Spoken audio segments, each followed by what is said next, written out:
শেষ সময় নয়, এতদিনে বাংলার অনেক ক্ষতি হয়ে গিয়েছে, নবনির্মাণ করতে হবে। মুখ্যমন্ত্রী হিসেবে শপথ গ্রহণের পর প্রথম প্রতিক্রিয়া দিলেন শুভেন্দু অধিকারী।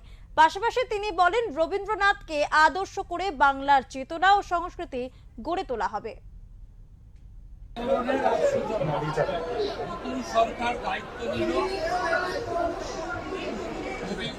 প্রধানমন্ত্রী প্রণাম জানিয়ে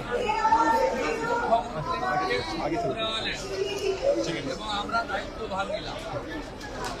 বাংলা বাঙালির সংস্কৃতি চেতনাতে, ভাবনাতে হবে।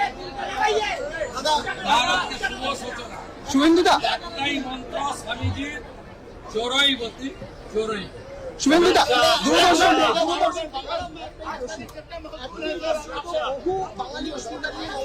আস্তে আস্তে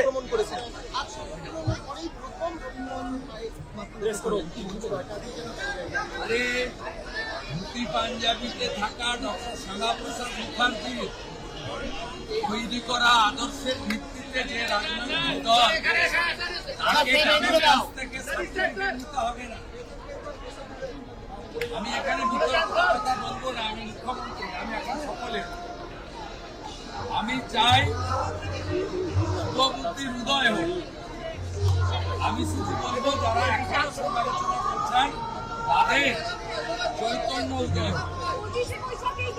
আসল বাংলার অনেক ক্ষতি হয়ে গেছে, শিক্ষা হারিয়ে গেছে, সংস্কৃতি ধ্বংস হয়ে গেছে। আমরা বাংলাটাকে নবনির্মাণ করি, অনেক দায়িত্ব। এখন এইসব রাজনৈতিক কর্মচারী একে অপরের সমালোচনার সময় নয়। যারা করতে চাইছে করুন, আমরা শুধু এগিয়ে যাবো। আমরা করবো জয়। আমি চোরই